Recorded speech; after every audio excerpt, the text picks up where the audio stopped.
All right, I would like to call the board meeting to order at 4 p.m. And we'll move on to item 1.1, and Abby will read the language under public content.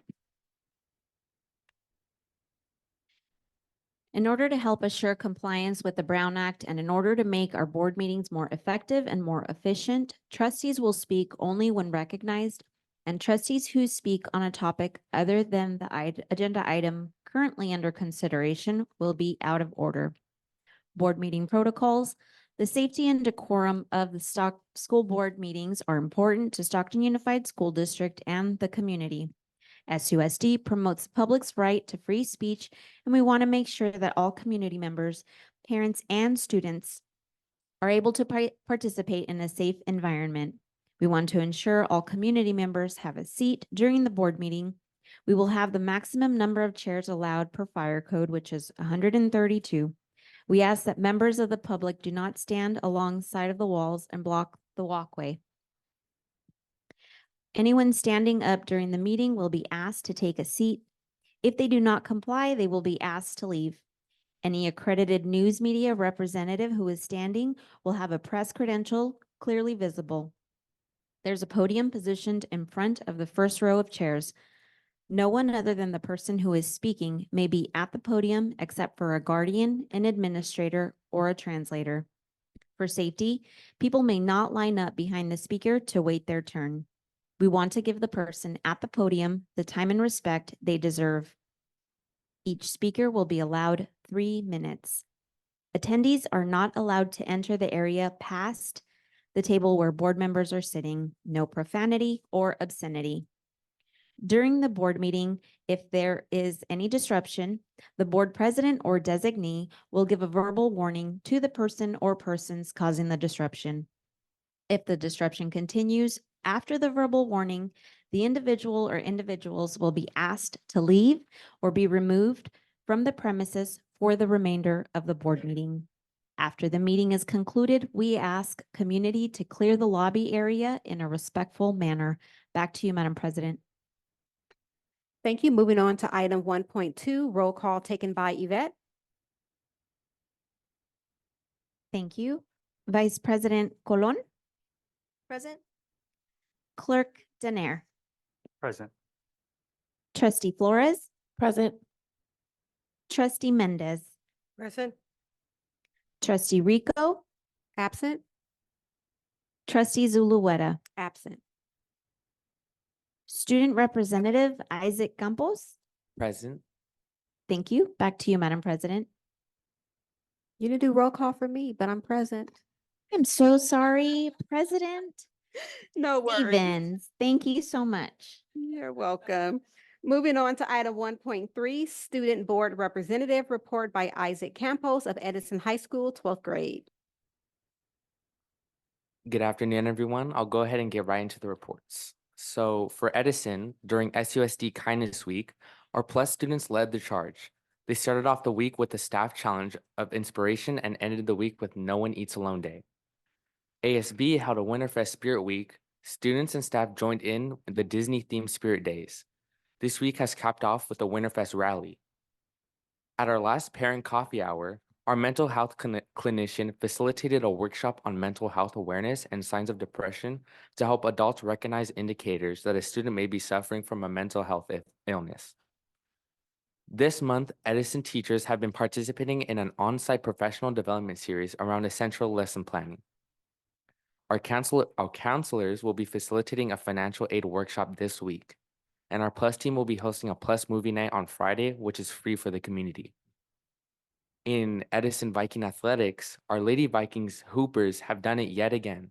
Last night, they went down at Pittman High School and upset the Lady Pride 54-51. They move on to play number 1 Folsom this Wednesday night at 7 p.m. at Folsom. In wrestling news, huge shout-outs to Francesca Moran and Shelton Hirsch for qualifying for the CIF Masters Meet this Friday and Saturday at the Stockton Arena. All 6 of our winter programs qualified for the postseason, a feat no other SUSD school has accomplished. And congratulations to our girls soccer team, who won their first league championship in school history. Moving on to Chavez, our wrestling team is having another great year. Our mariachi teacher and Chavez Voz Campesina were celebrated at CASMIC. This led to them being invited to UOP. 8th graders have taken over our campus. Our leadership team and plus team gave them a glance of student life at Chavez. Our guiding coalition has gotten the campus working on culture and climate, and we are excited to see where this leads us. Skills USA completion will be announced as soon as students are preparing for state. Franklin Board celebrations, they hosted 4 weeks of qualifiers for Skills USA. For girls soccer, they made it to the playoffs. And our monthly parent meeting topic for tomorrow is what is a healthy relationship? Our math department participated in a half-day PLC pull out with our solution tree coach. And that is all. Thank you so much, Isaac. Item 1.4, student honoree, Miss Natalie Lacue Vargas of Chavez High School. Cynthia Cardenas, principal, will come up to the podium and present. Okay. Good evening, Board and Superintendent. I would like to present to you a Chavez Scholar that is dedicated, kind, helpful, and filled with perseverance. Our student comes from a first-generation family. Her road has not always been easy, but yet she perseveres. A few words from our adult titans about our scholar is her coach says she has been a great asset to the wrestling team. She helps with the paperwork and ASB. She takes care of the new wrestlers. She helps them along, even though she may not always be at her best. She is there for them. She helped improve many of the young wrestlers in the room. She's always acting like a leader, and she takes care of everybody. She has a very bright future. One of our secretaries says Natalie is very kind-hearted, non-judgmental, finds good in everything and everybody. Natalie is very mature. She is analytical, very social, and determined. She does not boast about her accomplishments. She is beautiful and compassionate about everything she does. She is self-motivated, caring, and loving towards everyone. She has a smile on her face, even when she is under pressure. She's academically inclined. And our ASB teacher says she is 1 in a million. Very seldom do you get a student like Natalie. She is mature in her actions and will take on any project thrown to her. We have been saying since last year, what are we going to do when Natalie graduates? I would like to present to you Natalie Luque Vargas.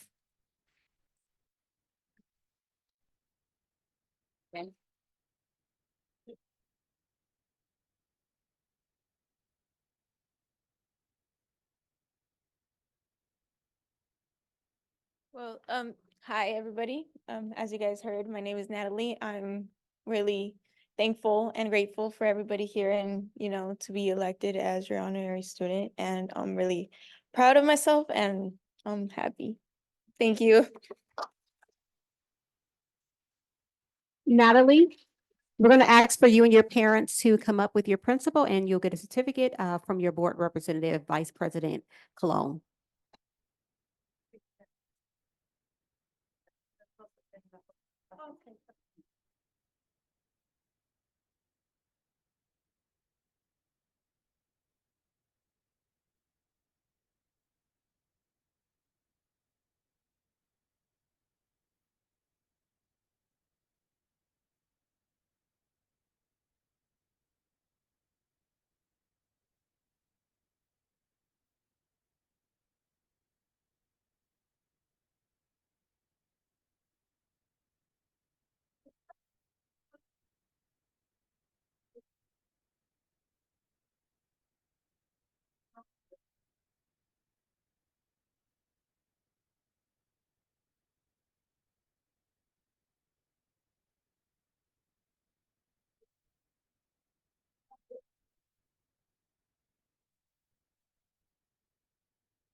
Okay, we'll move on to item 1.5, oral suggestions, and Abby will read the announcement of the number of public comments and request each person provide their public comment in the order they were received.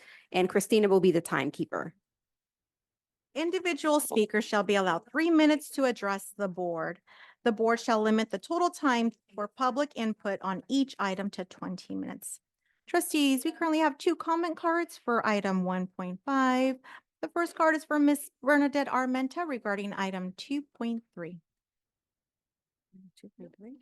Please come to the podium and Can you give me the name of the item of the board? I could not write it right away. regarding item 2.3. Thank you. Okay, are you ready?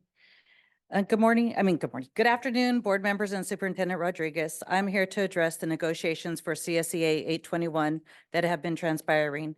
821 has been with the Director of Labor Relations and the district's negotiation team 2 times in the last couple of months.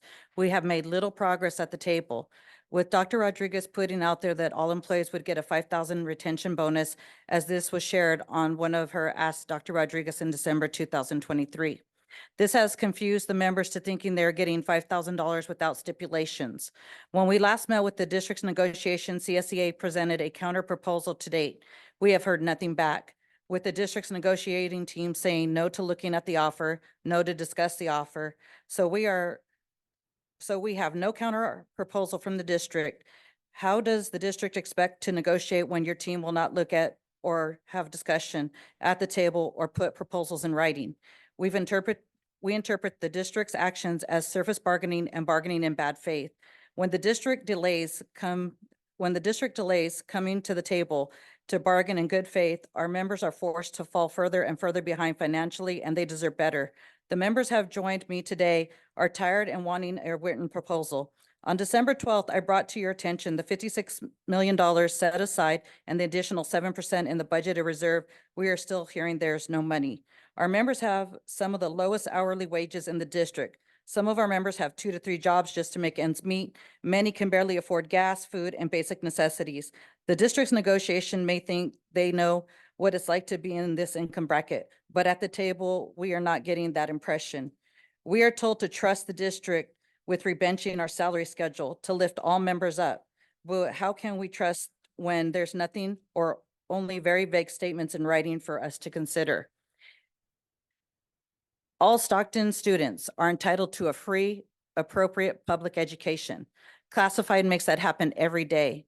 There is no reason for any of the 1,412 members we represent, white collar or blue collar, should have anything less than a living wage.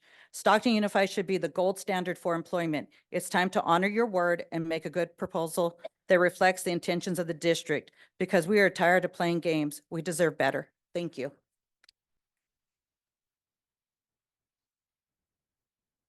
Thank you. Next comment card is from Ms. Natalie Cabrera regarding trustees, that concludes public comments for item 1.5. Thank you. All right, thank you, Abby. Moving on to item 1.6, public employee discipline and dismissal release. Requests for that complaints and charges be heard in public session. Are there any today?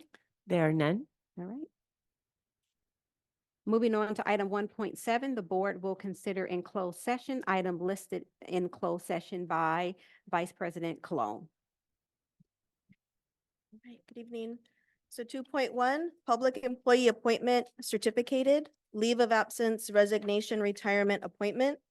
2.2, public employee appointment classified, leave of absence, resignation, retirement, rescind employment offer, appointment closed positions. 2.3, conference with labor negotiator, district chief agency negotiators, Dr. Michelle Rodriguez, superintendent, employee organizations, STA, CSEA 821, CSEA 318, CSEA 885, SUSU, SPPA, Police Officers Association, USA, NUHW, non-represented employees. 2.4, public employee discipline dismissal release.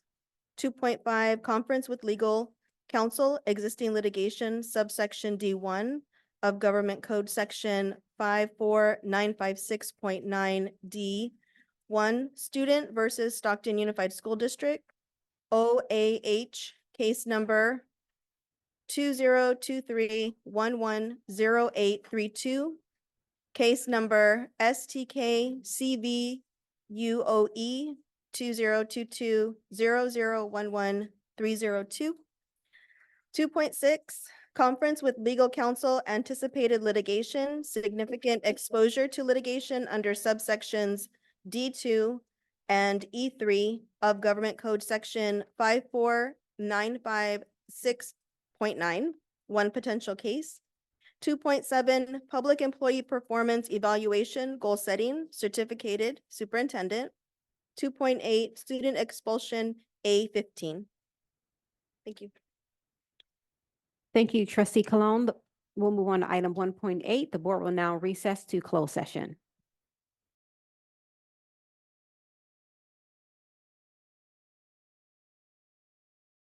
Okay, we'll go ahead and reconvene from closed session at 5:36.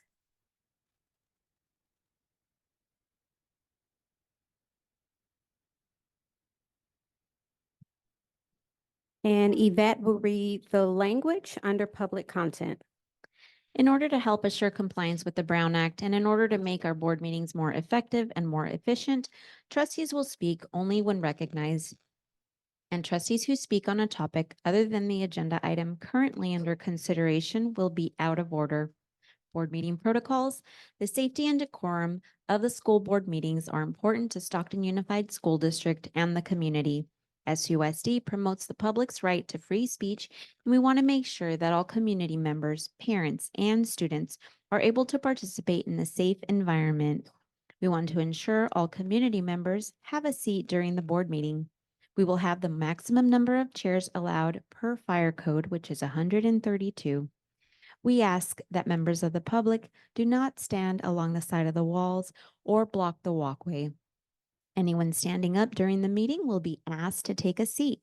If they do not comply, they will be asked to leave. Any accredited news media representative who is standing will have a press credential clearly visible. There is a podium positioned in front of the first row of chairs.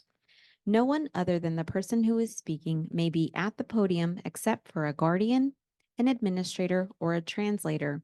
For safety, people may not line up behind that speaker and wait their turn. We want to give the person at the podium the time and respect they deserve. Each speaker will be allowed 3 minutes. Attendees are not allowed to enter the area past the table where board members are sitting. No profanity or obscenity. During the board meeting, if there is a disruption, the board president or designee will give a verbal warning to the person or persons causing the disruption. If the disruption continues after the verbal warning, the individual or individuals will be asked to leave or be removed from the premises for the remainder of the board meeting. After the meeting is concluded, we ask community to clear the lobby in a respectful manner. Back to you, Madam President. Thank you so much, Yvette. Moving on to item 4.1, Pledge of Allegiance to the Flag, led by our STEAM Fair winners. I'm going to ask you all to rise, and our team will come up.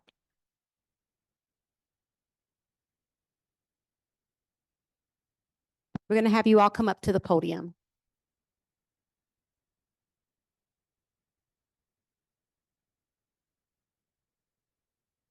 And then feel free to use the microphone.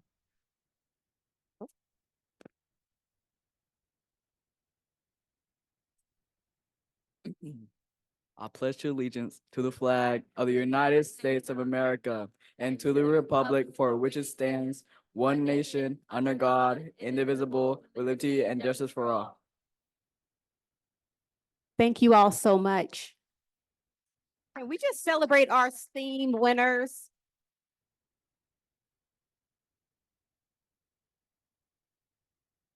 So we are excited to have our STEAM winners here. We'll move on to item 4.2, recognition of our STEAM Fair winners.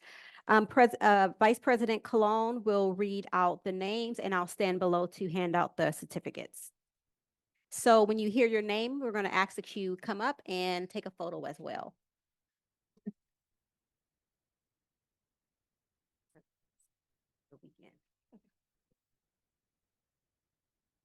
Okay, Allison Pham.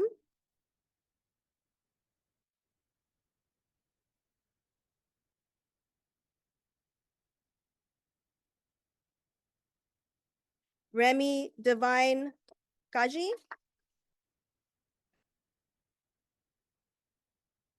Yeah. Jaden Valencia.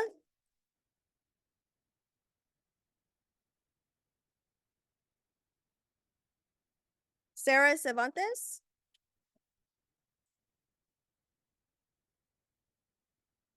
Okay, this is Jomiel Nanan.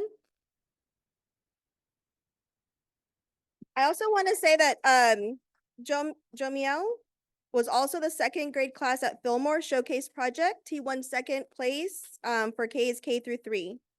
Whole class engineering. Is that Madison Taft?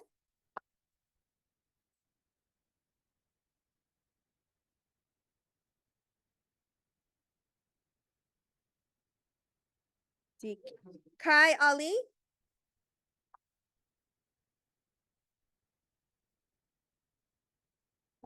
Gabrielle Cordova's second grade class. So it looks like the second grade class won, and also Gabriel, sorry, I'm saying Gabriel. Gabriel Cordova's third grade class at August won their showcase project first place for K through third whole class engineering. So 2 awards there.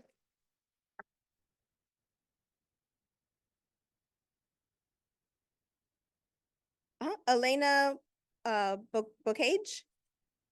Bocage. I'm sorry. Thank you for correcting me. Let's see. Michael Castillo Cardenas.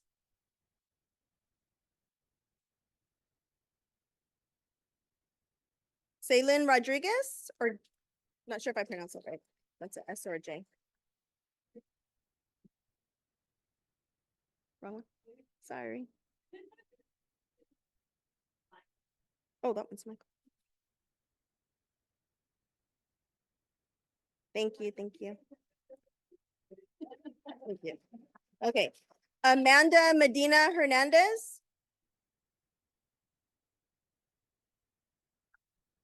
Omar Peña. Kimberly Alvizar. Adriana Vasquez. Kendra Vaca Diaz. Alana Martin.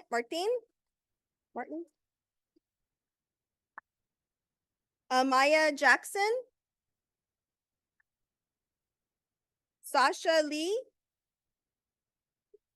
And Sasha Lee, also from PYA, she won second place in grades 4th through 5th Mixed Media Art Showcase Project. Romero Lopez.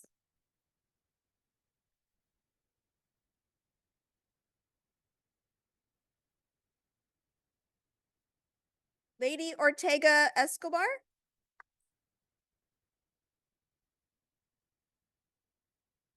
Catalea Soria.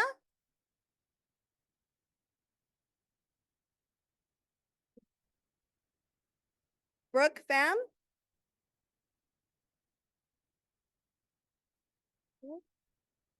And Jenna Roberts.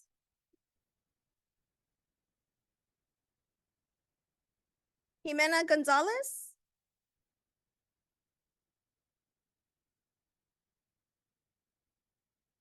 DeAndre I'm not Guerdy. I'm not pronouncing that right. Last name Hall. How do you pronounce your? Thank you. DeAndre.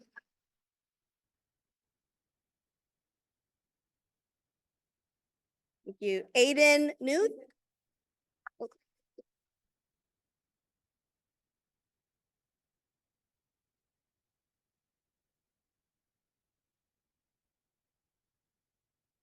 Cheyenne Lal. Cheyenne, I'm sorry, I don't think I pronounced that first name right. Shane? It's Shane? Okay, sorry. Also won third place for grades 9 through 12 investigative science. So 2 awards there for that student. Dana Rodriguez. David Manatan. And Lindsay Schobert. That's all.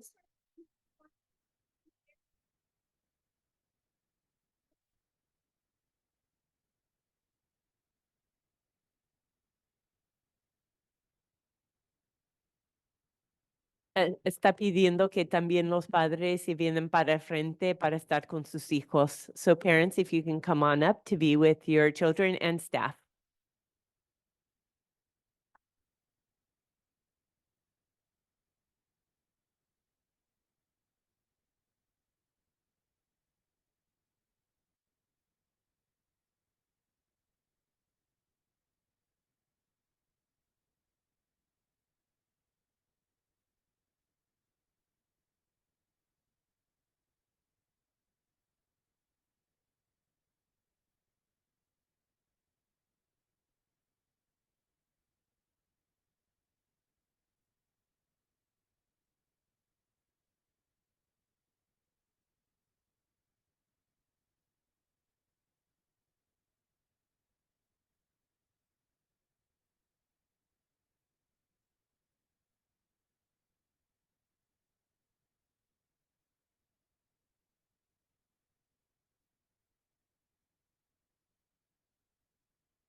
We're gonna make this work.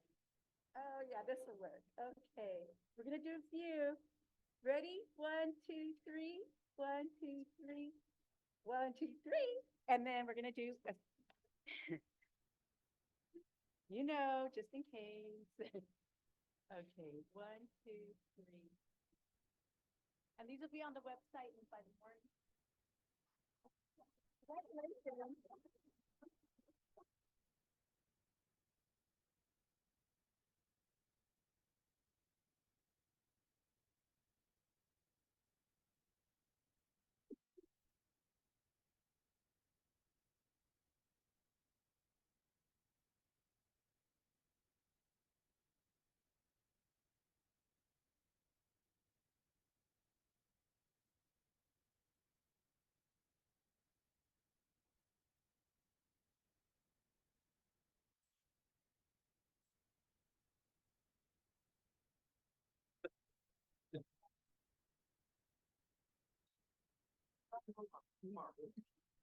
So congratulations to all of our kiddos who won awards, to the parents, and then to our science team, Mr. Sherman and staff.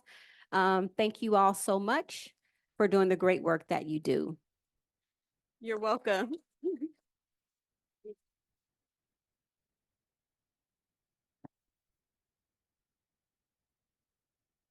Okay, moving on to item 4.3, announcement of action taken in closed session by Vice President Cologne.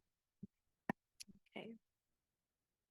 Board motion to approve item number 2.1, public employee appointment certificated, leave of absence, resignation, retirement appointment with 5 approved, 0 no's and 2 absent. Trustee Rico and Zulueta were absent.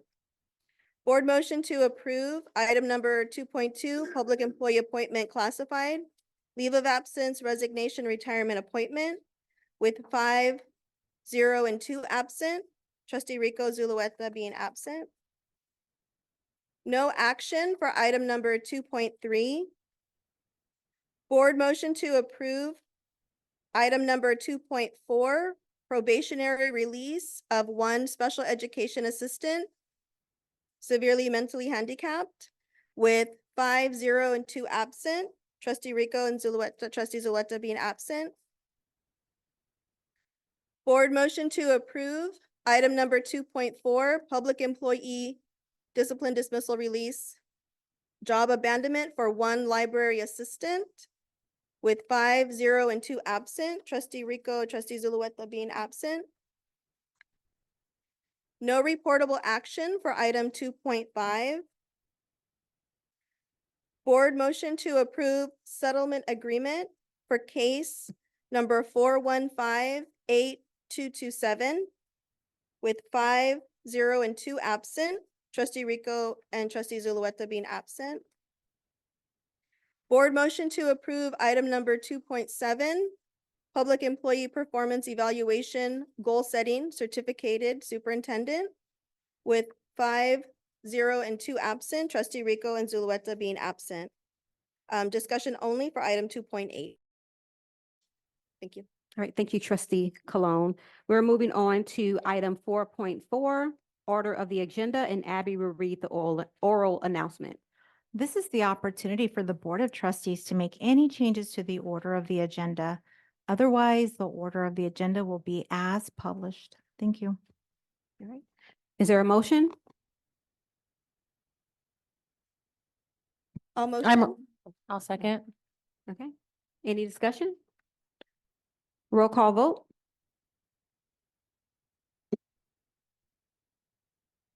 President Stevens? Yes. Vice President Colon? Yes. Clerk Denier? Yes. Trustee Flores? Yes. Trustee Mendez? Present? No, vote. We're voting on the 4.4. Yes. Trustee Rico? Yes. Trustee Zulueta? Yes. Thank you, sir. Motion passes unanimously. Item 5.1, oral suggestions and comments from the community regarding open session agenda items. Abby will read the announcement of the public comments and request each person to provide their public comment in the order they were received, and Christina will be the timekeeper. Trustees, we currently do not have any public comment cards for item 5.1. Thank you. Item 5.2, oral suggestions and comments from the community regarding non-agenda items. Abby will read the announcement of the number of non-public agenda items and request each person provide their public comment in the order they were received, and Christina will be the timekeeper. Individual speakers shall be allowed 3 minutes to address the board.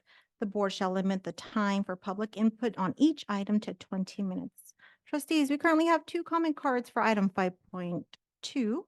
First comment card is from Mr. Eduardo Martir regarding letter of gratitude from Franklin ELAC parents. Mr. Martir, please come up to the podium and mic. Thank you.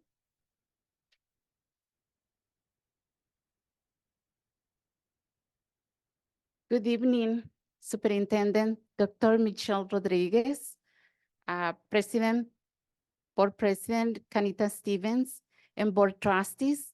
I am here in the company of ELAC parents from Franklin High School. They are coming to read a letter, a thank you letter to you guys. And then I am going to be translating it in English for you. But Ms. Melba, she's going to do it in Spanish. Buenas tardes a todos. La carta dice así: 8 de febrero del 2024, a la mesa directiva del SUSD, el comité de ELAC y el personal administrativo de la Escuela Preparatoria de Franklin, queremos hacer un extensivo agradecimiento por la construcción de la obra para completar el perímetro de la escuela. De antemano, sabemos que esto no soluciona todos los problemas de inseguridad que enfrenta nuestro plantel, pero sí da un límite a cualquier persona ajena de la escuela para ingresar indebidamente y para los estudiantes no salir con facilidad. Esperamos seguir teniendo su apoyo en beneficio de nuestros estudiantes y trabajar como equipo con ustedes. Atentamente, la mesa directiva de ELAC de Franklin. Gracias. February 8, 2024, thank you letter to the SUSD Board of Directors, the ELAC Committee, and the administrative staff of Franklin High School would like to extend our gratitude for the construction of the work to complete the perimeter fence of the school. You know in advance that this does not solve all the insecurity problems that our school faces, but it does limit to anyone outside the school from entering improperly and not allowing students to leave easily. We hope to continue having your support for the benefit of our students and working as a team with you. Sincerely, Franklin ELAC Board of Directors. Thank you.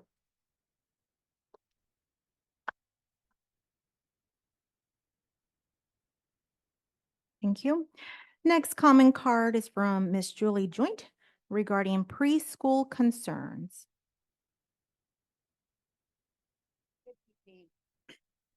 I want to touch on your joy, trust, belief. Okay. We are the foundation of the first learning experiences of the children that come into our classroom, and we are highly educated individuals.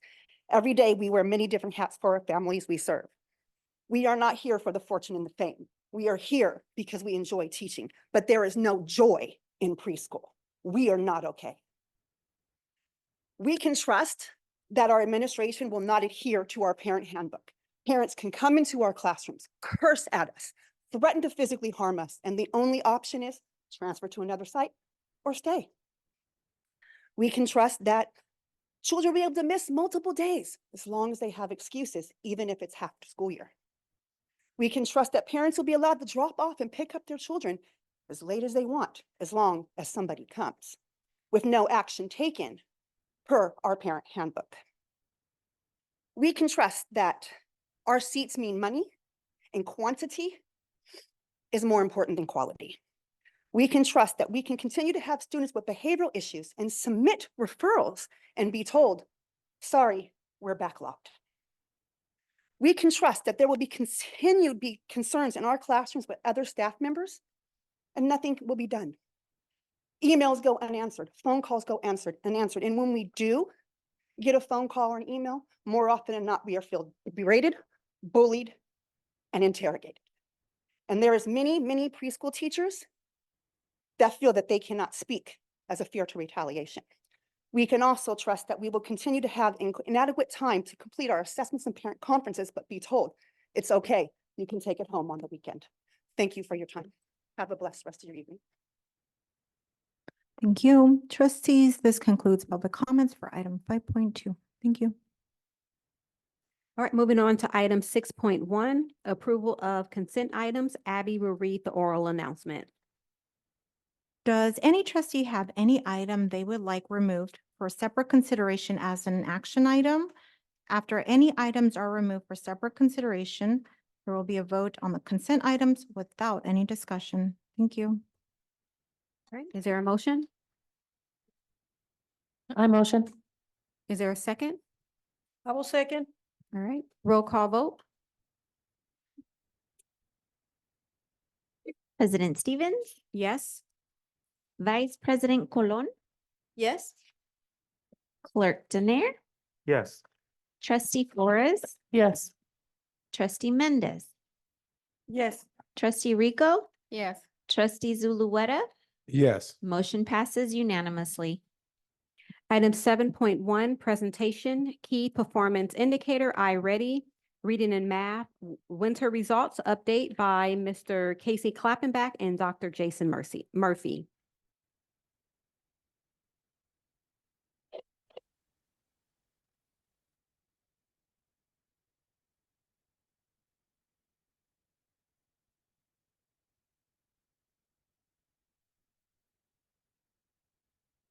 Good evening, President Stevens, Vice President Colon, members of the board, Superintendent Dr. Rodriguez, members of cabinet, and Stockton School community and guests.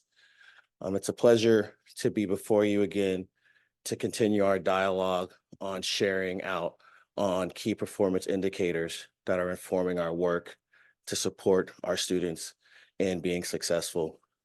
I have the pleasure of being joined tonight by the Director of Curriculum and Professional Development, Ms. Yulin Assisi, and I have also the pleasure of being joined with by Ms. Chandra Cooper, my Senior Research Specialist with our Research and Accountability Department. Next slide. So the outcomes that we're hoping to achieve tonight is to give a brief overview of the iReady assessment, to review what it is and how it's used to support our teachers and our staff, and even our students in informing their learning. we're going to have an in-depth overview by Ms. Cooper on our iReady reading results from Diagnostic 2, as well as an overview of our our math results from Diagnostic 2. We're also going to revisit the connection between the iReady assessment as a key performance indicator that informs our work that has been identified through Dr. Rodriguez's 21 listening sessions that became our 44 priority actions. And finally, we're going to hear from Ms. Yulin Assisi on how those actions are connected and being supported by our professional development efforts. So next slide. So before we go into in depth on the iReady and what it is, I just wanted to just recalibrate and connect this work in this conversation to our prior conversation on the California Schools Dashboard. The California Schools Dashboard represents an overall view of how our school is doing and how our students are doing. And the KPI represents a snapshot of how we're doing as an organization and how our students are doing, our classrooms are doing at individual points in time. One of the analogies that I like to use to describe it is, especially in lieu of our recent game that some might have watched, is to think of the KPI as a box score. How many passes were made, how many yards were averaged, were there any interceptions, were there any sacks? And think of that state indicator and our priority actions as those final scores. So we use our key performance indicators to guide our actions on a day-to-day basis so that we know by the end of the first quarter and at the overtime that it's time to make adjustments. So that's how we use KPIs. So before we transition, I'm going to invite Ms. Chandra Cooper to come up. She is our senior research specialist in our research department, and she oversees our local assessment program, and which includes our iReady assessment. And it's my pleasure to introduce her to you. Here's Ms. Cooper.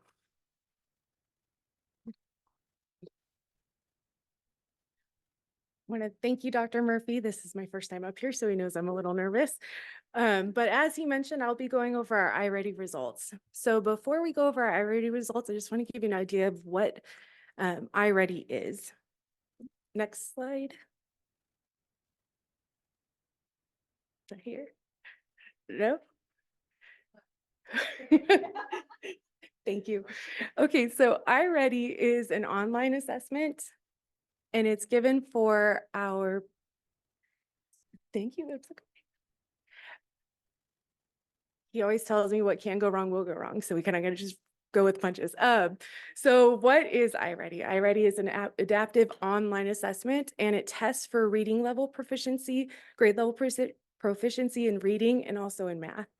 We test kindergarten through 11th grade and also 12th grade English learners. And we test math in kindergarten through 8th grade. We test them 3 times a year. So the first one is the baseline. That was done in August when school first starts. We see where students are coming in at. Then we do a mid-year check, which is our diagnostic 2, and that's done in December. And then we have the final diagnostic in May. And then why do we do this? So we're really checking to see if our students are making progress towards grade level proficiency. So we could see that in the data, which you'll see in just a moment. We also use this data for reclassification purposes. So this is one of the indicators that we can use to make sure that students are meeting what their peers are also doing. That helps get them reclassified. We also have personalized instructional pathways. So depending on where the student is at, those pathways, those lessons will actually meet that student where they're at to help build on their skills.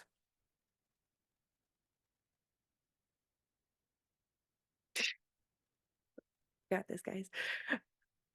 So this first look at the reading iReady diagnostic data, we're going to be looking at diagnostic 2. So again, that was done in December, and that's the on grade level proficiency.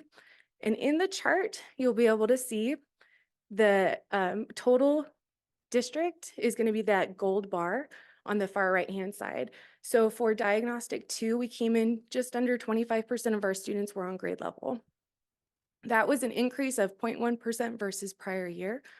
And you could see the growth there in the light blue bars. Those were our first, second, and third grade where they had the highest growth on grade level proficiency. Our opportunities here, you can see from third grade to fourth grade, we do see a bit of a dip. And they also had a decline from prior year at the percent of students on grade level.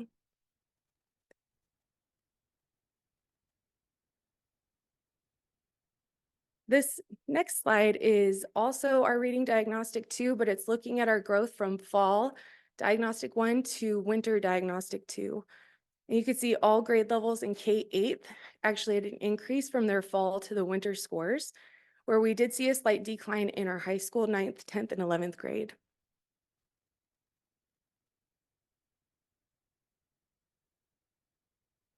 This next slide, same information, but this one is for the math diagnostic. We had an overall decrease slightly from prior year of percent on grade level at 0.1%.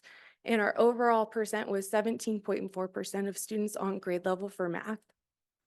The light blue bars there again are the grade levels that showed an increase versus prior year. So looking at that 6th and 7th grade. Our opportunities here are the rest of the grade levels did show a slight decline versus the prior year. And finally, this is the math diagnostic fall versus winter. So we saw again an increase in all of our K-8 grades. And you see in the light blue bars there, the ones that actually had the highest increase. So our kindergarten from fall to winter had about a 19% increase. And then we had 6th grade that also showed an increase as well. Now we've had a chance to go over some of our strengths and our opportunities. I'm going to go ahead and turn it back over to Dr. Murphy to come to talk about how we're doing our work to support this information. I'm taking my pen.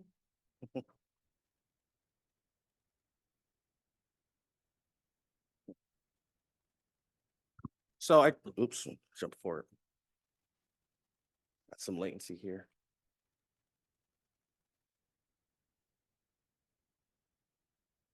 There we go. Audible at the line of scrimmage. So I wanted to just return to this concept of what the KPI is and why it's so important. Again, the KPI plays a role. If you think of that sports analogy as the box score, where you have at the long term, at the end of the game, you have our state outcomes. What's our graduation rate? How many of our kids graduate college and career ready? How many of our kids transition and complete an internship program? Unfortunately, we can't rely on just using those data points to ensure that we're meeting the needs of our students. Our superintendent engaged in 21 listening sessions throughout her first 100 days. And in her her State of the District shared 44 priority actions that guide our work in meeting the needs of our students toward those outcomes. And those 44 actions can be thought of as a playbook. They tell us what to do and how to go about meeting the needs of our students. But we need our KPIs, our 8 KPIs that have been identified by leadership to guide us into knowing as we're going through that first quarter or that first trimester or that first year of implementation of a program, are we engaged in the right action steps to ensure that we're moving the organization and all of our students, including our targeted subgroups, toward meeting not only the goals or the aims of the California Schools Dashboard and those priorities, but our larger mission as a school district.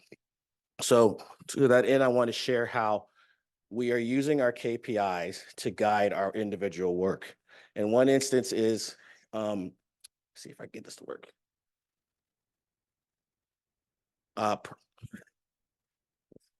Finicky little guy here.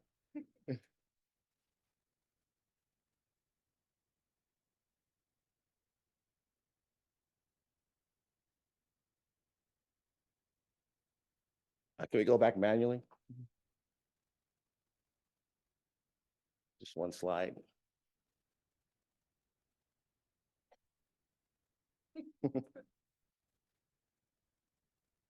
It's okay, we're audible at the line of scrimmage.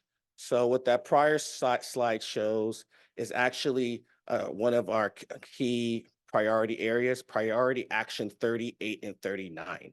38 and 39 calls for the district to develop dashboards and reports to ensure that our school community at all levels has access to KPIs to inform our actions. So to meet that priority action, 38's been accomplished, 39 is in progress. We have developed dashboards and reports that are available to the public as well as our internal stakeholders. We've also developed reports such as our student success report. Ms. Cooper developed that report directly, and our student history report so that teachers and program specialists and other actors can meet with families and individually see how are our individual students doing in their individual educational journey. So that's one way our work guided by our KPIs is guiding our work to ensure that we're meeting the needs of our students. I want to also invite Ms. Assisi to come up and share how we're engaging in professional development to support the needs of all of our students. Thanks.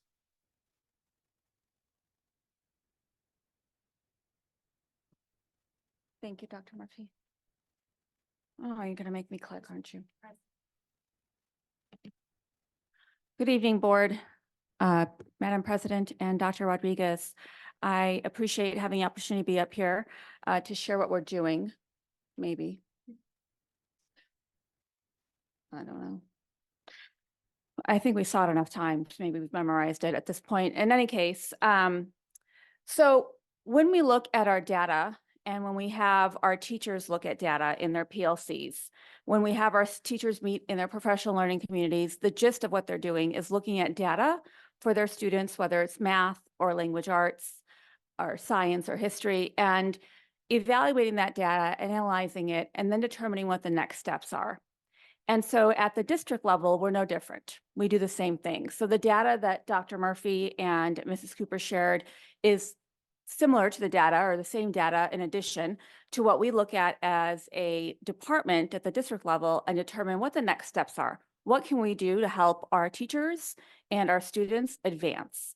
And so this is a very brief list of some of the things that we're doing through the support of the curriculum department with our teachers to help our students move forward on this particular KPI.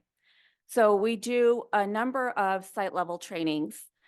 We go out to the sites, we go to their staff meetings or to their PLC meetings, and we have training on how to look at the data, what they should be analyzing, what reports they can pull up, how to use the dashboard in conjunction with the work that research and development does as well. We talk to them and give them training on how to utilize that data when they're having one-on-one parent conferences, using that student dashboard form, that report that they can pull up, and how to use that information with their parents. We help train them on how to pull data and what data to pull to create intervention groups and to monitor students' proficiency and student mastery. Additionally, we provide training and opportunities for teachers to understand how to create intervention groups. So they've got a group, they've got a classroom full of students, they've got 24 students, they have 6 students that are below grade level in this particular standard. How do they find that information? And once they find that information, what do they do with it? And so we go through that training process as well. We additionally, the individual pathways that were mentioned, and this is the individual pathway for the student, how they work through the program that's adapted to them. We also train teachers on how to look at that information because that gives you a wealth of data as well. How many minutes the student has spent on the program, how many lessons they've passed, how long it takes them to pass each lesson, what lessons they're stuck on. That's all very important information that teachers can use to then either in a small group or individually help the student over that hump. Additionally, the curriculum department provides monthly professional development for our instructional coaches and our program specialists. And we do a number of things during our time together, but one of them is always centered around looking at data. And often that data is iReady data, and it's about training the program specialists and the instructional coaches to go back to their sites and have that capacity to support their sites because there's not enough of us. We need their help as well when they go out to sites. And finally, well, not finally, like I said, there's a lot more, but up there, we support new teachers through new teacher professional development in looking at iReady administration and reports, because we know our new teachers are drinking water through a fire hose. There's a lot they're learning at every session. So we make sure we have specific training for them on this particular topic and this particular strategy. Any questions for any of us? Madam President, I just have one question. Yeah, go ahead. So I understand kind of the focus of this all is like telling us kind of about the process and how we're utilizing these systems. But when I look at these numbers, it's really alarming because the only kind of big numbers that I see are negatives. Sorry, I don't know the right way to say this, but it's really alarming when I look at this and it says that less than 1 in 4 of our students is on grade level from K through 12, and the majority of those students that are on grade level are in kindergarten. It's equally alarming when I look at the math and it says that 17% or less than 1 in 5 of our students are meeting grade level in math, with the highest percentage, once again, being our kindergarten students. This all looks pretty, and I really appreciate all this data. I'm sure the public does as well. I'm sure our teachers, our admins, everyone appreciates this data that we're compiling and making look really nice. I just think, and this isn't a question, it's more of a statement. I think we may be spending a little more time on making it look pretty than we are, building the relationships with our students that allows for us to, make the growth. Because any growth that I'm seeing here is actually quite negligible. And, I think it's something that, we need to address, because this feels like we're kind of glossing over it with a pretty presentation. And I appreciate the work once again. This is a great presentation. However, the results that we're seeing, this is unacceptable for our students and for our families and our community. We're failing. Microphone. I think trustee Cologne was after Okay. trustee Zulueta, and you're next, trustee Mendez. I just had a few questions. I also appreciate the data, however it comes. I just appreciate diving into it because it puts numbers to some of the feelings that I hear when I talk to parents, when I talk to families about their students in the classroom. So one thing that actually some of the questions I had were answered. So I was really curious about the training and how we're supporting our teachers and our staff on site. You talked about the PLCs being used to help support again our teachers in that setting. I think when it comes down to it, I had some questions about and I know, like, I'm not questioning iReady, but I just want to understand more about how reliable iReady is when we're testing our students. And then how is it, and this is probably just a general question, but is it culturally responsive? Are we speaking to our students in a way that they are seeing, like, reflecting themselves or their families in these stories? Just specifically like with some of the iReady reading stories. And then lastly, you kind of answered this one too. I wanted to know about how we're making this accessible for families. But you mentioned how you're training the teachers to help with discussing that. So it comes down, I guess, to just these two questions. How reliable is iReady for assessing our students? And then just the cultural responsiveness.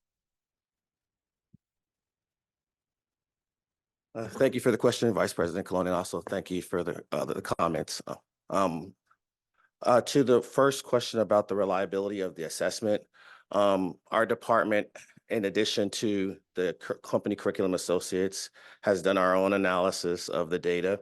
And we compared the data from our students over multiple years to our CAST results, and we found that they are remarkably high correlated on the level of over 80%. So to the point that we have the ability to engage in some predictive and analytics on figuring out on where our students would actually score, what score range they would actually score on the CAS based on how they're doing on the diagnostic 2 that Ms. Cooper just shared the results on. So it's fairly reliable. What we have found is that we're investigating and working with our curriculum department and our program specialists on how schools and teachers are using the pathways effectively to support high quality instruction, to augment what's going on in terms of first time instruction and augment that in small group and follow-up. And I know that's work that's going on by our curriculum department. In terms of the culture responsive pedagogy that's embedded in the reading assessments or even the math components, that's something that I need to follow up on, and I can do that with Mr. Clappenback and could communicate back to you. Great, thanks. All right, Trustee Mendez? I wanted to say then, I'm concerned about the way it looks right now, and I had to totally agree with Vice President Colon. How we are addressing things, how we are working together, what kind of appointments people have, how the directors going and help those principals in there, how the principals are helping those teachers. And then how I just getting to the point that I'm seeing it. I did see it over the weekend. And I ask questions for some retired teachers. I say, can you guide me in this? You know, hey, Anita, can you guide me in this? And she said, we are in a little trouble. You guys are in a little trouble. So I do know that we need a lot of work. We can make excuses. We can do anything that we're gonna have to do, but we have a new superintendent. And we are asking her for transparency. So I do want transparency for everybody, because you know what, she just barely got here. And this situation was here way before. And I have to admit, Anita is well known and she was part of STA leadership, and she says a little bit of trouble, but it's all together. It takes a village to work together. And I'm very happy that you guys come in and bring in all this data. And thank you for my Madam President and my superintendent to bring, and my colleagues who bring this item over here, because to be honest, we need to do better. And better, it had to be now, the soonest that we can. But how can we help? It starts from the top to go to who is in charge of all these schools and how these people are getting help. Because I can't blame everything to the leadership in the top. I can't blame everything to this lady that just barely come in. I have to have people accountable and to be able to do their job. And I know that you guys are trying hard, and I give you my 2 hands up, you know, but I did call somebody who knows about this for many years, and Anita has been very kind and said, you know, we're in a little trouble. So that's what I needed from her. And I'm not a teacher, I'm not an attorney, I'm not an accountant, but we can always look for somebody else. And it's good people in this community. It's just, we need to help each other. Thank you so much for your time. Thank you, Madam President, to give me this time. I appreciate it. No worries. Dr. Rodriguez? So something that we've been focusing on is looking at data transparently and frequently. I think something that every single director that is out in the audience right now has been working extremely hard. I think what we're trying to do now is align our efforts and ensure that we can see our impact, and if we aren't seeing an impact, pivot and shift. And so the key to having these key performance indicators, the data dashboard, and these monthly conversations or bi-monthly conversations that we're having is so that we transparently can look in the mirror and say, how are we doing? And whether or not what we're doing is making an impact. And so part of it is looking at the data and saying, okay, this is where we're at currently. This is our mid-year progress. What do we need to do now between now and the end of the year in order to shift and continue to improve those results? And so whether it's the department scorecards that they're actually tomorrow going to be going over, where each and every department has goals that are linked directly to these KPIs, and they're going to talk about their progress and where they're making progress or getting stuck. We're going to continue to look at data, and the data will not be pretty in some cases. But what we will be able to do over time is see that progress and see whether or not our efforts are making the impact that we feel that we are going to make. And I think in the past, we weren't necessarily talking about data because the data has been historically poor. And so we haven't been talking about it in these forums because of that. And so I appreciate the bravery and the courage that our staff is showing to be able to say, this is where we are currently. But look, we're not going to look backwards. We're looking forwards now. And so each and every one of us is not going to kill ourselves over what has happened. What we're going to do is focus on decisive action that's going to take, so we're going to move it forward. And so we're going to keep seeing this every board meeting, and some of the data isn't going to be good. But it is part also of why, after seeing the data, we are talking about the actions that we're taking, not because we're trying to gloss it over, but actually the opposite. We're trying to point out what we're doing to change the numbers that we have. So thank you. Trustee Flores? First, I want to acknowledge the staff and the team for even being up here to have this difficult conversation in the first place, and calling it out in the data. Not to mention that students across the board in all areas in society today are and I know in our district, is at least 2 to 3 grade levels behind already. And that's contributed, there's a lot of factors contributed to that. And the blame game can go everywhere, right? And there's no just one person. I want to say that I'm glad that this team here is actually bringing the conversation up for discussion now, and that the focus is now on data and academics. It hasn't been like that in the previous years. And so I want to call that out and make sure that in light of the negative, there is some positive coming out of the work that we've been doing and that you have all been doing. And I think that as a parent, step parent now with children, who actually sit with children doing the iReady, so I know what it looks like in response. And I guess my question on that is, when the students are working on it and I'm paying attention to it, and when I see my children struggling on some aspects of math or some aspects of the reading, and I'm looking at comprehension, vocabulary, and the different subjects that these kids focus on during the iReady. And I know that one of my children can pass the vocabulary, they can pass certain things, but one of them struggle with comprehension. And so it's one thing to be able to read, but to be able to retain what they're reading and to be able to respond to the questions. And so I guess that is when my question is, how is that leading to the classroom teaching lessons, right? Like, are the teachers looking at, okay, my stepson he's not passing comprehension. Is that teacher then going to my child and saying, you're not comprehending? So today's lesson is going to be on how do we comprehend what we're reading? Because I know at home, I'm taking the time to stop and ask questions. What did you just read? Can you repeat to me what you're just reading right now? What was it about? Who were the characters? What happened? What happened first? Because they ask those questions, right? What's in the beginning of the story? What's in the middle of the story? What's in the end of the story? And sometimes if we're not taking the time to go back and analyze that data for our students, that's when their scores are low.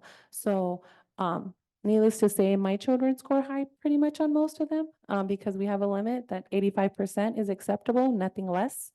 And so where do we go in the classroom after that, like that data?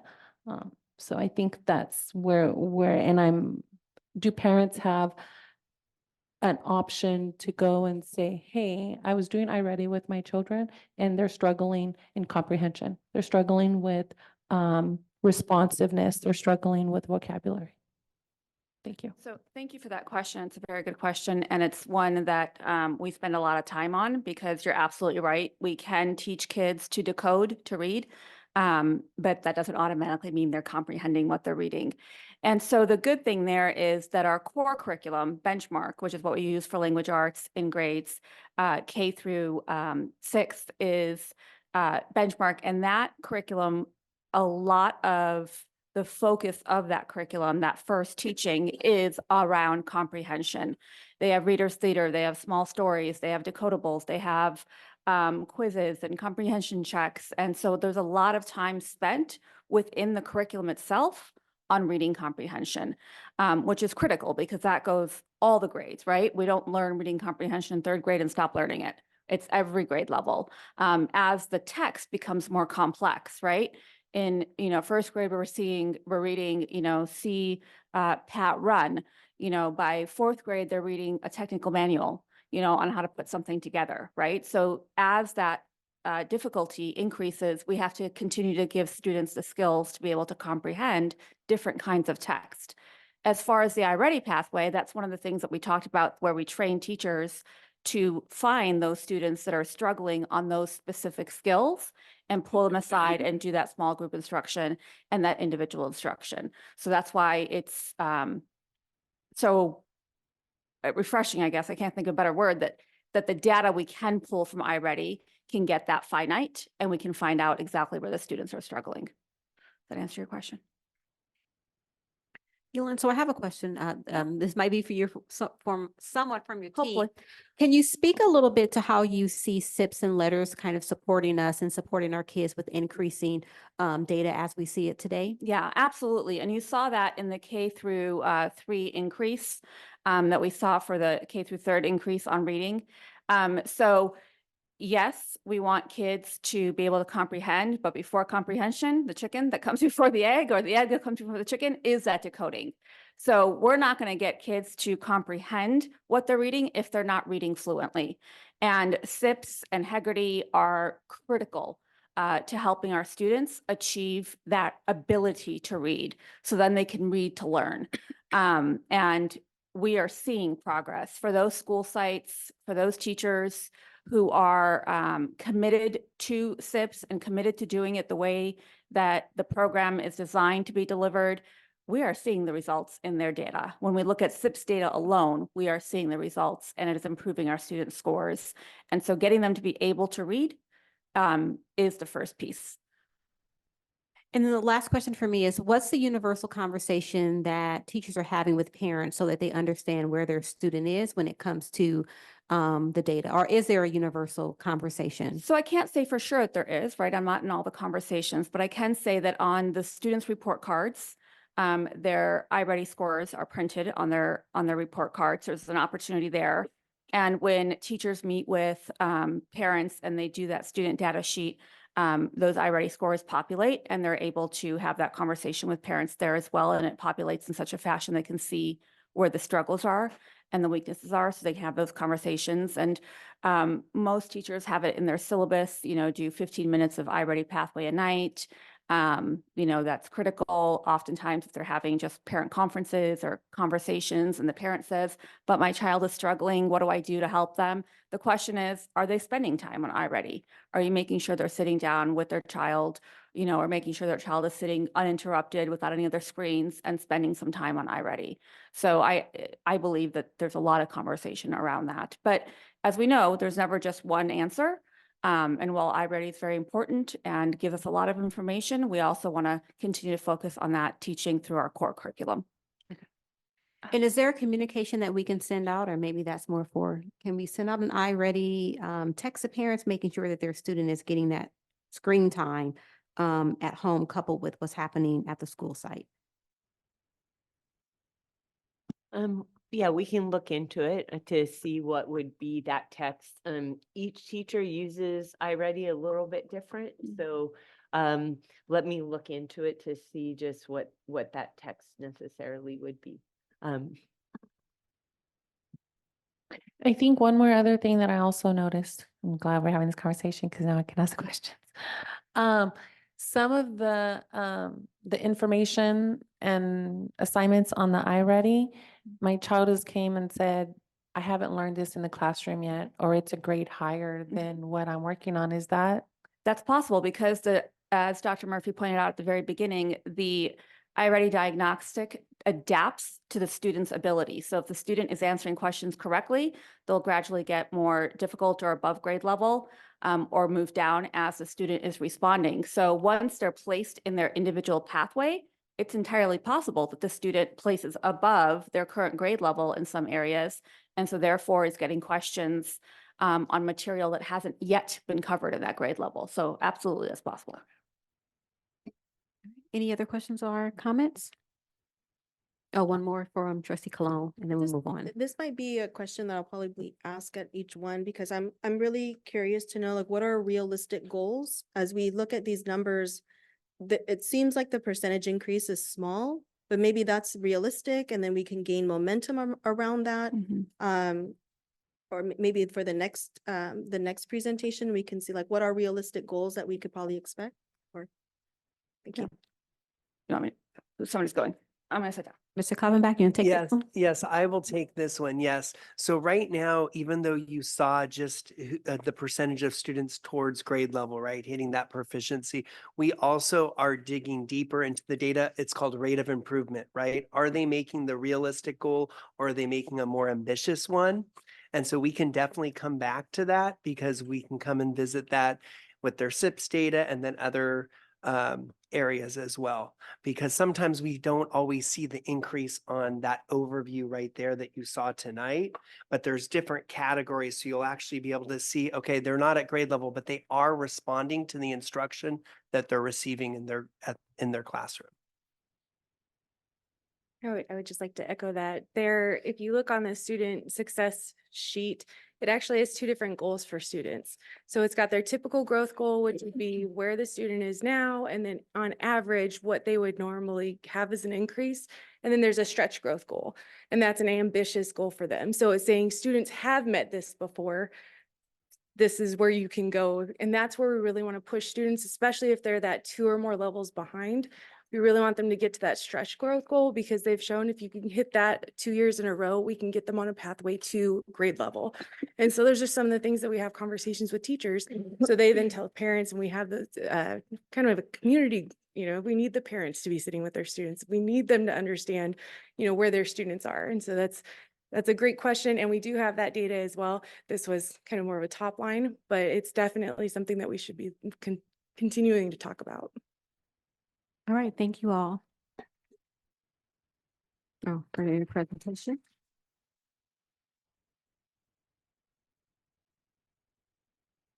Okay, moving on to item 10.1, board committee reports. Abby will read the oral announcement, and each board member will request each board member for their report, and Christina will be the timekeeper of 3 minutes per report. This is the opportunity to hear any reports from board committees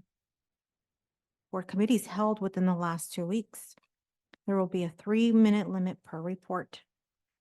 Trustees, there's only been one committee meeting held within the last 2 weeks. That is the Budget Oversight Committee by President Kenita Stevens.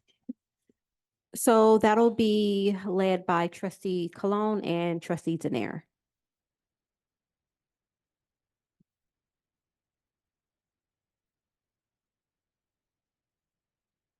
So we were excited to have our first committee meeting with the budget to talk about, we talked about the second interim coming through, and let's see. So that actually was an interesting discussion we had. We also had a community member join us, and we got to dive into what we can expect to see in the second interim. So state allocations, grants, our position control, things like this. We'll be able to review that, and that should be coming in March. So we were able to get kind of like an overview and recap on the interim. And then we had a kind of exciting conversation about Escape and Eleview coming in. So we were excited to learn that the process is still going. People are being trained. And we were also kind of talked a little bit about how Alloview will be helping our school sites during their budget setting.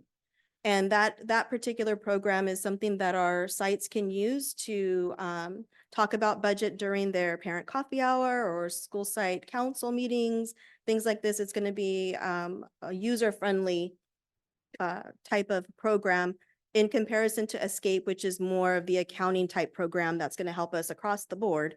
But the Alloview is what's going to be more of the community piece to help kind of translate that accounting language to our community. And then we talked about the Jewel funding. So we were able to get a grant for I don't know, maybe lawsuit. Yeah, I'm sorry, not a grant. So let me pause there. Do you want to speak about that just for a quick minute? Thank you. Yeah. So we received a little over 600,000 as one of the school districts that was part of the settlement. And so part of that is having a separate account where we hold that. With both student feedback, staff feedback, we have decided to begin the pilot for the sensors in the bathroom. So the sensors in the bathroom will alert when students are either smoking or there's loud noises. So we've had situations where fights have happened in the bathroom, and then students also feel uncomfortable going to the bathroom because students are smoking. And so this will allow multiple staff members to receive a silent alert where they will then be able to go into the bathrooms. As people may or may not know, we actually cannot have security within the bathrooms on a consistent basis. They have to go in there for a cause or for a reason. And so this will allow us to do that. When we were with the students at Cesar Chavez High School, this was a large request of theirs. So through Chief Franco and Mr. Omlin, we're doing a pilot of it first to make sure that it works as we think it will. And then after that, we will be utilizing these $600,000 in order to be able to put in the bathrooms.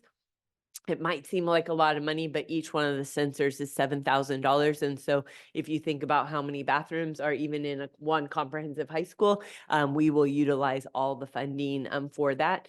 But once we confirm it with the pilot, we feel like it's going to be a really good use of money. Once the pilot is done, the action item will come to the board prior to implementation, as it is well over the limit.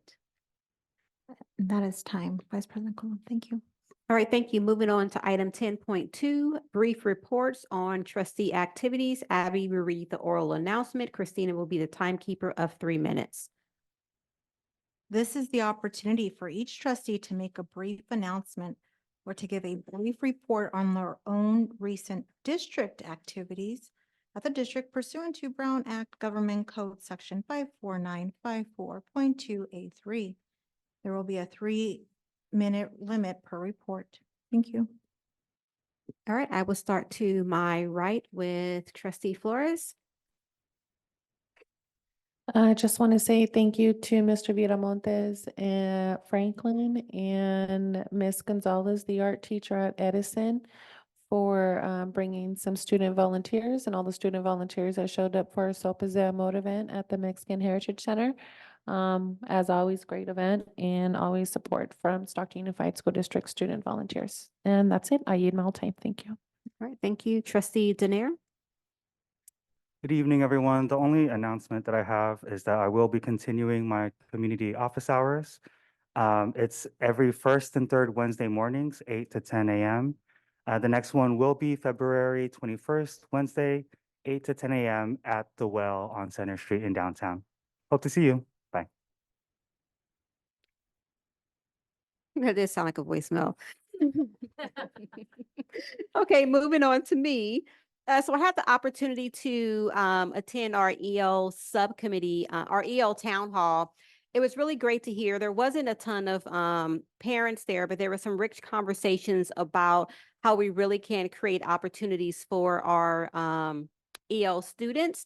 Our parents are here and they're dreaming for a hopeful future for their kiddos, and they want to ensure that we're doing all that we can as a district. So we had it over at Maxine Hunt Kingston, and there's just some needs that our students have, right? When they have those barriers of not speaking English fluently and having the barriers of not being reclassified in order to hit their A through G requirements. So we have a lot of work to do. We look forward to the next EL subcommittee meeting where we can talk about this more. We do have some teachers that will be coming out to talk about solutions and then also how we help support our dual immersion schools. So that is all for me. I'll pass it over to Trustee Cologne. All right, good evening, everyone. So I continue to enjoy visiting our school sites and just attending different events. I was able to attend the Chavez High School Parent Night. So this is where 8th graders were coming onto campus. We do have an 8th grader in our home, so it was kind of like personally like, oh my God, he's a high school student now. But it was great to see the students just really excited to share about their high school. We took a tour. It was really great. I also attended the schoolyard rap concert at Delta College, and that was just so exciting. I think the students really enjoyed everything from the music to the dancing. They even had a marching band come out. It was just a really great performance. I also attended the EL Town Hall and just really enjoyed hearing the information from Dr. Gonzalez and Director Kleppenbach, just hearing the families as well give their feedback and also their suggestions. So that was also really, really good to attend. I also attended the LCAP family engagement meeting at Madison Elementary. So there was a great crowd, a lot of really good in-depth discussion too, because Tiffany was able to get us into little breakout groups. We had our questions. We were able to dive in amongst ourselves. And I want to thank also our translators that are there in attendance helping. So it was just a really great hands-on event. I think the next one's going to be great. We're going to keep getting better and better. The next one is going to be at Weber Tech on Friday, February 16th. I also just want to quickly say best of luck to our Peyton students who have applied to SECA. And that is our Stockton Early College Academy. I got an email from our Principal Gonzalez that they have the highest number of students applying to SECA. They've got 14 students that apply and they're interviewed. So I thought that was really interesting and a great share, and just a little kudos to how we're trying to promote our specialty schools. This one in particular, SECA, is actually ranked 18th in California by US News Best High School Report. So just good luck to all of our students that are applying to their specialty schools. I also attended the Sopes de Amor event. So I was able to catch there just in time. The soup was good. And I also attended the Comerciantes Unidos crab feed. So again, another wonderful event that supports our students with scholarships. And then I have my coffee with Trustee Cologne this Saturday from 8 to 10 at DF Donuts. And upcoming mark your calendars. It's a Mario Literacy Night. And that's Mario Brothers. So I think it's supposed to be like, it's a Mario. But anyways, so Family Resource Center, March 1st, 5 to 7. Thank you. All right, Trustee Rico. Hi, good evening again, and thanks for being here with us today. I don't have much to report because I've been sick, so I prefer to stay at home, working from home, instead of stepping in my school sites. But I've been in contact with teachers, parents, and many parents are calling me and they're complaining about how they can receive like a training from the Stockton police about when those kind of incidents happen at the school site and the principals didn't want to call you guys. So I tried to explain them about if the student is under 12 years, you guys cannot be involved. But they told me, no, we need to have like an officer to come and tell us how we can do when those things happens. Because there been happening a lot of incidents, a lot of fights, and I still saying again, Roosevelt, it's a battle in there. So those parents keep calling me. Some teachers are calling me too. They're afraid to speak up, and they're afraid to be teaching in there. I don't know what's going on in there, to be honest, because I don't want to be to jump in the line where I can go, because I don't want to be in trouble. Like last year, I've been in a lot of trouble unions trying to rid of me from being on the board because I've been talking with teachers, parents, principals, and they not agree the way that I thought, the way that I told them, the things that is going on in there. So that this year I decided not to be on that spot because I want to end like they trying to make me look that I'm a bad person, but honestly, if I am a bad person, I'm not gonna be sitting in this chair. But yeah, so the only thing that I want to ask again to all in all the community is we need to come together to find a solution. That's not a solution that's gonna be found only by teachers, but by principals, or by community. We need to be together. We need to be there for teachers. We need to be there for students. We need to be there for parents and community. If we're not able to do that, we're not gonna find a solution. Honestly, and I said it from the bottom of my heart, because I've been a parent and I've been a volunteer for 18 years. And I know what the students need. I know what parents need.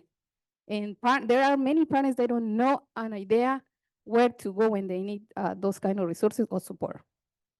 Thank you.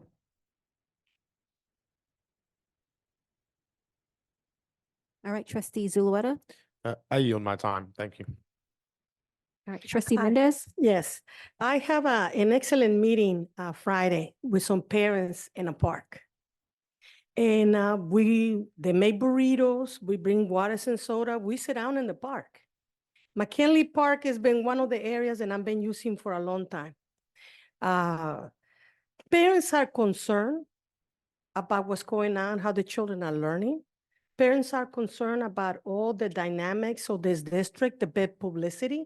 But I let them know, we do have good publicity. They have the books. Today I see another book, and this is SUSD. It kind of talks about the good things and everywhere in schools and everything. It's a beautiful book. And it's about time that we have something like this, then it's ours. Because we are working together. And I think that people need to stop thinking parents are not against anybody. Parents all they want is help. Teachers sometimes they want help also. Principals they want help. And everybody is so sensitive. Oh, this is because they're picking on me. They're picking on me online. They're calling me and calling me and calling me in my house. Not only that, the phone is ringing almost 24 hours a day, and I had to answer. I had no secretary. So parents are calling, even members of the unions are calling, even principals are calling concern, but all they want is help. So how can we help them? I think then all of us, we need to work together to achieve our children's dreams, because that's why everybody went to school for it. Everybody say, I care, I care, I care. And I know that many of you guys care. And, but we need to prove it a little bit more harder. We got a new superintendent who's doing extra stuff, way extra stuff. And she's working hard. And no matter what, she got a new staff.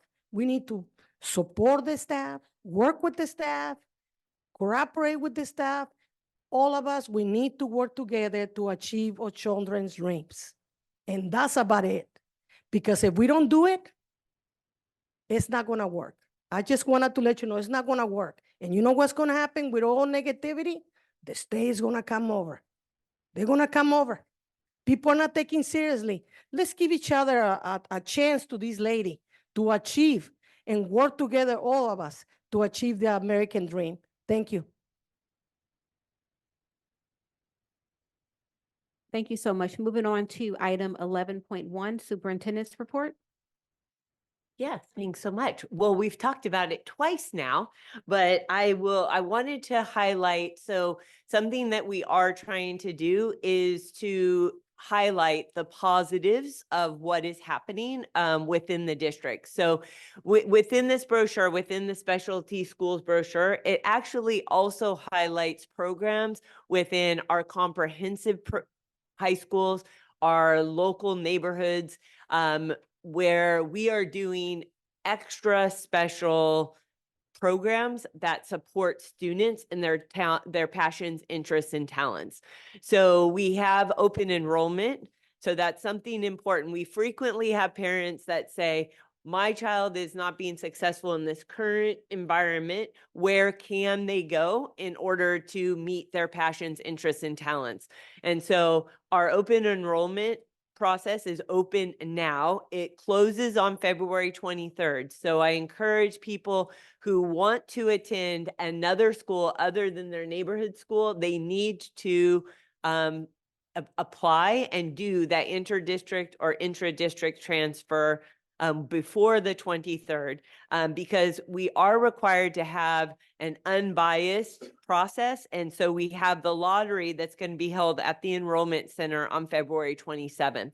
But just to highlight two programs within this specialty fair booklet. So two that you might not think about. So one is at Franklin High School, where we have the International Baccalaureate program. So talking about if you want to have a program that ensures that your child is ready for college and career, the IB program, the International Baccalaureate program, there really isn't a better program than that program. Students that graduate with a IB diploma are almost guaranteed to think that their first year of college is easier than their senior year of high school. My son was one of them, and I spoke to a Franklin student at the crab fair, at the crab event, and he was an IB student, and he was telling me as a senior that he has such hard classes. And I was telling him, but next year, when you're a first year college student, you're going to appreciate it. And then the second one is a focus on our dual immersion school. So whether it's Pittman Charter or Hung Kingston, Valenzuela School, or McKinley, where we have dual immersion programs for the knowledge that students who are bilingual, biliterate will be more employable and are more creative and successful than their monolingual counterparts. And so encourage you to look at that. And we have a short video to show you that showcases our students. Here it goes.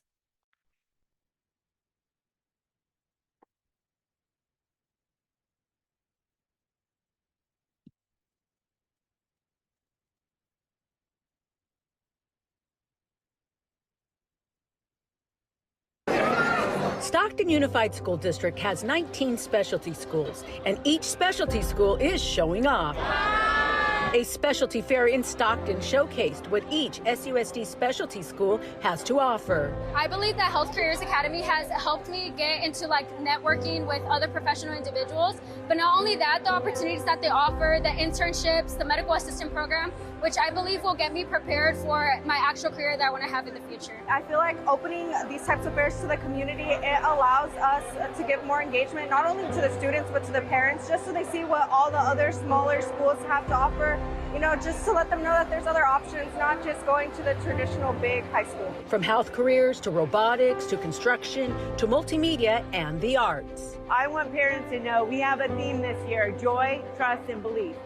And our specialty schools not only encapsulate that, they provide children joy in their learning, staff joy in their teaching, belief that we can actually provide students with a world-class education, and trust that we're going to be able to provide everyone what they need, aligned with their passions, interests, and talents.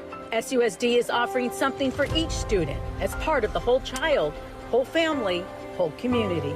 In Stockton, Melinda Meza for the Stockton Unified School District.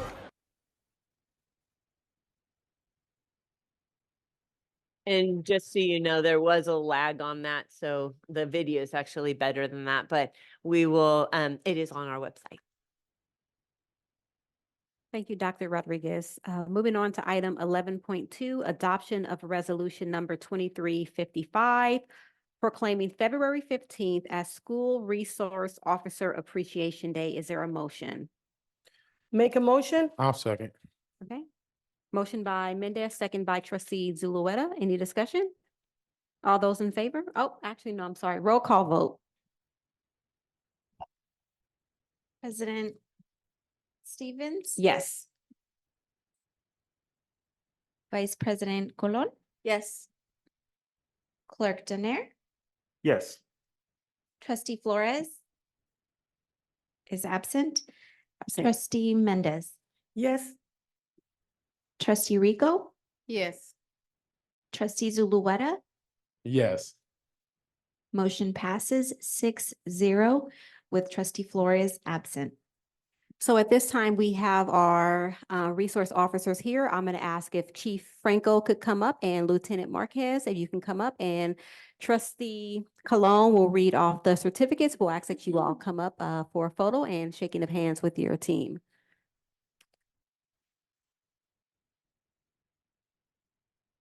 Yay. Andrew Alonso?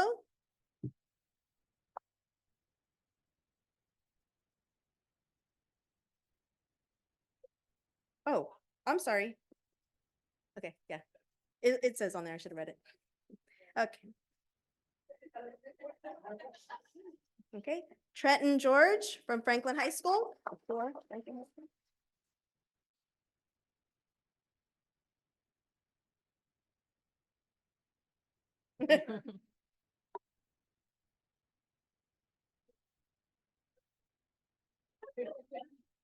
Alex Fernandez for Stag.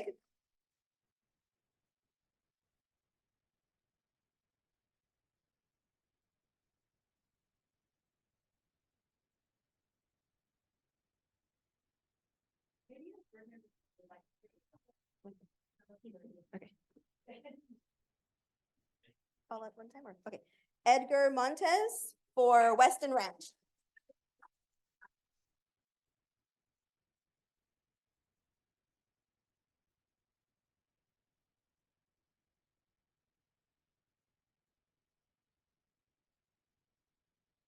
Craig Schwartz for School of Adults.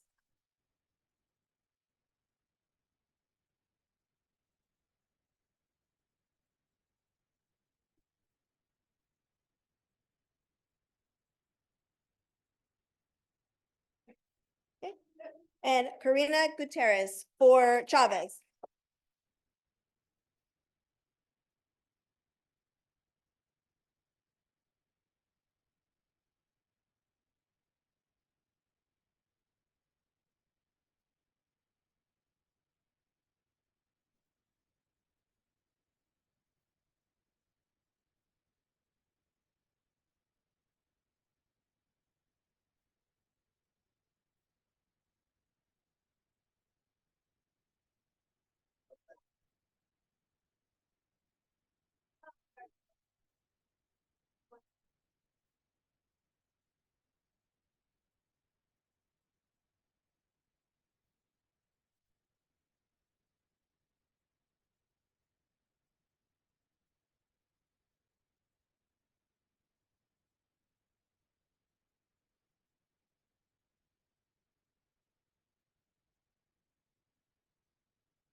So we'll see you all back here February 15th of 2025, right? All right, moving on to item 14.1, Purchase Order Board Report for the month of November 2023. Is there a motion? Make a motion? Is there a second? I'll second. Okay, second by Trustee Zuleta. Any discussion? Seeing none, roll call vote. President Stevens? Yes. Vice President Colon? Yes. Clerk Danair? Yes. Trustee Flores is absent. Trustee Mendez? Yes. Trustee Rico? Yes. Trustee Zulueta? Yes. Motion passes 6-0 with one absent from trustee Flores. 14.2, Purchase Order Board Report for the month of December 2023. Is there a motion? Motion? Second. Second by Zulueta. Any discussion? Hearing none, roll call vote. President Stevens, Yes. Vice President Colon, Yes. Clerk Danair, Yes. Trustee Flores is absent, Trustee Mendez, Yes. Trustee Rico, Yes. Trustee Zulueta. Yes. Motion passes 6-0 with Trustee Flores absent. Item 14.3, Purchase Order Board Report for the month of January 2024. Is there a motion? Make a motion? Okay, is there a second? Second. Second by Trustee Zulueta. Any discussion? Roll call vote. President Stevens, Yes. Vice President Colon, Yes. Clerk Danair, Yes. Trustee Flores is absent, Trustee Mendez, Yes. Trustee Rico, Yes. Trustee Zulueta. Yes. Motion passes 6-0 with Trustee Flores absent. 14.4, Approval of Vendor Payments issued for the month of January 2024 as presented. Is there a motion? Motion? Is there a I'll second. Second by Trustee Zulueta. Any discussion? Hearing none, roll call vote. President Stevens, Yes. Vice President Colon, Yes. Clerk Danair, Yes. Trustee Flores is absent, Trustee Mendez, Yes. Trustee Rico, Yes. Trustee Zulueta. Yes. Motion passes 6-0 with Trustee Flores absent. Item 14.5, Approval of Amendment Number 9 to Agreement for Architectural Services Agreement with Community Architect, Inc. for the Facilities and Planning Department Tyler Elementary School Alteration Project. Is there a motion? Motion? Second. Is there a second? Second by Trustee Zulueta. You guys can wait till I call for the second. Any discussion? Seeing none, roll call vote. President Stevens, Yes. Vice President Colon, Yes. Clerk Danair, Yes. Trustee Flores is absent, Trustee Mendez, Yes. Trustee Rico, Yes. Trustee Zulueta. Yes. Motion passes 6-0 with Trustee Flores absent. Item 14.6, Approval of the Purchase Agreement for a new 12x40 portable building for the Transportation Department. Is there a motion? Make a motion? Is there a second? Second. Second by Zulueta. Any discussion? Seeing none, roll call vote. President Stevens, Yes. Vice President Colon, Yes. Clerk Danair, Yes. Trustee Flores is absent, Trustee Mendez, Yes. Trustee Rico, Yes. Trustee Zulueta. Yes. Motion passes 6-0 with Trustee Flores absent. Item 14.7, Approval of the Professional Services Agreement for Architectural Services from Finney Architects. Is there a motion? Motion, Cecilia Mendez? Is there a second? Second. By Trustee Zulueta. Any discussion? Hearing none, roll call vote. President Stevens, Yes. Vice President Colon, Yes. Clerk Danair, Yes. Trustee Flores is absent, Trustee Mendez, Yes. Trustee Rico, Yes. Trustee Zulueta. Yes. Motion passes 6-0 with Trustee Flores absent. Item 15.1, Student Expulsion, A-15. Is there a motion? Motion, Cecilia Mendez? All right, is there a second? I'll second. Second by Trustee Cologne. Roll call vote. President Stevens, Yes. Vice President Colon, Yes. Clerk Danair, No. Trustee Flores is absent, Trustee Mendez, Yes. Trustee Rico, Abstain. Trustee Zulueta. Abstain. Motion fails 3 with Clerk Danair voting no and Trustee Mendez and Trustee Rico and Trustee Zulueta abstaining and Trustee Flores absent. Can I have a question, Madam President? If these don't pass, it didn't go past, it didn't vote, pass. So student remains within the district. Remains at the school site.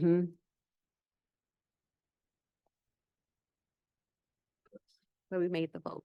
Are you changing the vote or not? I mean, changing your vote? Okay, yeah. Yeah, he stays, yeah. Okay, I would like to move to item 17.1 and adjourn the meeting at 7:10 p.m.